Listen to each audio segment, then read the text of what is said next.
Alright chats, the update's been out for a couple hours now, and I can finally confidently say which are the top 3 units that you need to have in Anime Vanguards Update 8.5. Without further ado, we're going to talk about it in today's video, so let's get started. By the way guys, our goal is to eventually get to 100k subscribers, and this is a goal that we can only achieve by you hitting that like and subscribe button down below. And again, by doing so, you get to also be part of the OG sub of AB Play. So without further ado, subscribe right now and help us get to 100k subs. And let's get this video started. Because the top 3 unit is going to be Frieza. So Frieza Evolved is actually the first unit you need to get in this update if you want to be able to actually progress. So with a unit like Frieza being that instrumental in getting the 2 units that are actually at the top, that's pretty much why Frieza is going to be at the top 3. And it's also because Frieza is actually really useful with certain top tier characters such as Griffith. And then basically I'm just gonna skip a bunch of waves.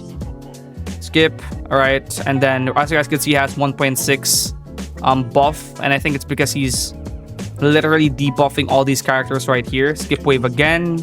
Then use the Eye Sacrifice. This is really where we're gonna be able to test out how instrumental these guys are. There's a bunch of them. I think there's literally 1, 2, 3. There's basically 3 per, so that's 12 of them. If I skip wave again until there, as you guys can see, Griffith has a additional 6.6 damage. Obviously, if I remove all of this, it's gonna be gone. But as you guys can see, he's now doing 67,000 damage, and all I had to spend was 6,000 on Frieza. I didn't have to upgrade Frieza at all, and then I could literally just place down a Griffith right here. And if I remove all the Friezas right here, take a look at the damage this character is going to be doing. Only 44,110. That's not even all, because the top character for a very long time, Yuhoba, will also benefit a lot from this. Now if I add the end right here and place down Frieza and max him out, which only costs 66,000, and place down, okay, obviously, you know what, I can't use King's Burden here but then Frieza will also only have 1 placement. Now we're just gonna try it with specifically just Yuhoba with Monarch, by placing him down with sandbox stuff. Max him out, which costs around 60,000. Place down a few Friezas right here, as you can see. And then we're going to spawn in the Alien Elites, and then buff and takes from them. So as you guys can see right here, with just Frieza alone and his minions, he's doing around 35,000 DPS. Obviously, this is times 2. The reason why this is times 2 is because Yuhoba does 2 times his DPS. He attacks twice. Now, if I probably add characters like, if I added a bunch of rare units like, what's the rare unit that they do? I think Naruto. I don't know. No. I'm not gonna add the other rares that people use with Yuhoba, and this is because this is only for Frieza, to showcase how useful Frieza is for characters like Yuhoba and Griffith. And then you can get a result like this. You could obviously use it in conjunction with Griffith. And now with Yuhoba, Frieza, and Griffith, you have a character doing 61,500, and then you have this one right here doing 44,000, which is absolutely crazy. It is, by the way, 80,000 now, which is absolutely goated. And there you go. That's your reason why Frieza is just so absolutely broken. Crazy. Like, the character at number 2 is going to be none other than Gogeta. And the reason why Gogeta is very overpowered, I'm gonna not take too much time with Gogeta, because honestly, all I know is that Gogeta is pretty good, pretty decent. But I don't really know too much about his kit. But there's a lot of good things that I can say about Gogeta that I've heard from other people, and I've seen other people test him out with. One thing that I've heard people say is that he's pretty good without Monarch. He's pretty good with Deadeye. And you might actually benefit from having Deadeye. His passive is 100% crit rate, 25% crit damage, minus 25%. Anytime a fused unit in range swaps, make that swap count as 2 swaps instead. So for characters like Roku, and you basically make him swap, it will allow Goku to basically turn into Vegito much faster. So he kind of helps the fusion units. He also reduces the cost of fused units you place, upgrade by 25%. Anytime this unit crits, buff fused units you place, crit rate by 50%, and gains half of their crit damage, which is pretty nice. This is where he gets a lot of his damage from. Gains half of their crit damage, that's where he gains most of his DPS from. Anytime your unit or this unit crits, buff this unit's crit damage by 5% up to 75% and perform attack 1, which is basically a follow-up attack. And this unit has 100% chance to dodge. So that is really, really good. If you, for example, place down Jin Mori right here, he's going to cost a lot less to upgrade. 2,700 first upgrade here. If I place him down right here, okay, I'll just have to restart. If I place him outside of his range, outside of Rogita's range, it's literally 3,600. So that is a pretty decent jump, especially since Jin Mori is pretty good with, you know, his only limitation being his cost. So basically, Gogeta is going to be able to help Jin Mori. And the reason why Jin Mori has this is because Jin Mori can benefit from other groups, right? So Ichigo has this as well. And obviously, another character that will benefit from this is Gogeta. So Gogeta will be significantly cheaper with this. Jin Mori will be significantly cheaper with this as well.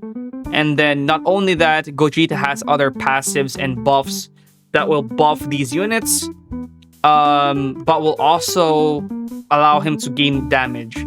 Now, with Deadeye, apparently from what I've heard, you can make these characters good on their own with Deadeye. But I feel like, in my opinion only, Gogeta, for me, looks a little bit more like a support. Just my opinion, he looks a lot like a support instead of a DPS unit. If I was to use him, I'd mainly use him to reduce the cost of Jin Mori. That's how I would use him personally. Now for the last but not the least, we have Broly. And in order to test Broly, we're going to use him somewhere else. And I want to use Broly somewhere else to show how useful Broly is outside of those limited situations in Sandbox.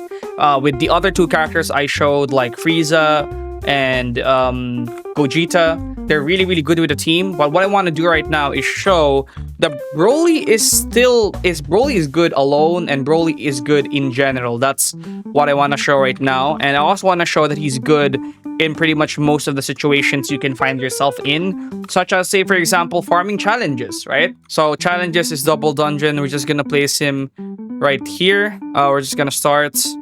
All right, so we have Trice right here. Okay, so we're gonna place Broly down right now. His placement damage is basically 58,547, and this is with godly stats, by the way, and with Monarch. Right, turn on the Wrathful Clash to about wave 3 maybe. Wave 3, wave 5. Actually, we're gonna turn it on right now because it takes a while to build this up. This is how the domain looks like, by the way. There is already an active domain, so it's probably active right now. Basically, what's happening right here is, while this ability is active, plus 20% crit rate per wave for all units that by default have the Unbound. So Broly does have a support capability for Unbound units, but because he's Unbound, this applies to himself as well. Any crit this unit has over 100% gets converted to crit damage instead. So any crit he has over 100% in terms of crit chance, I believe, will get converted into crit damage instead. So instead of him having 160% crit chance, it's going to be converted into crit damage, right? And then anytime he crits, he will debuff himself, and he also has a follow-up attack. Anytime this unit crits, he does attack 3, which is this one right here. Attack 3 is this one right here, which is, by the way, a full AoE attack. Alright, so as you guys can see right here, Broly is doing pretty well for himself right now. I'll just upgrade him a little bit more. The problem here is that there's literally no other character. There's no character to showcase his follow-up attack. But his follow-up attack essentially means that he does 2 times damage. It's a lot like Sukuna, where the enemies need to survive his attack for the follow-up attack to trigger. And basically, if we do the math right here, I'll do the math once I reach his max upgrade so that you guys can really tell his DPS. By the way, at upgrade 9, he does reach his legendary Super Saiyan form. it would take a little bit too long if we talk about everything that he does. My purpose is to just show that he is usable and that he is quite good. Alright, so now he has his max upgrade right here, 30,267. Just this damage alone, basically in order to calculate his true DPS, you multiply his damage by his crit damage, because every attack he does is a critical. So every attack he does is multiplied by crit damage. So it's 253,000 times 2.75, which will give you 695,750. Multiply that by 2 if he does his follow-up attack, which is 1.4 million, or 1,391,500. Divide that by 8.4, which is his SPA, and you have 165,654 DPS. That's basically his DPS. 165,000. Now, this is not a fully built Broly.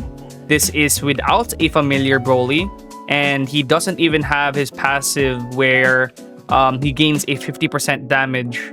That's pretty much it for today's video. I think I'll make a separate video for Broly specifically when I have the time, but that's pretty much it, and I'll see you guys in the next one. Don't forget to like and subscribe, and peace out, everybody.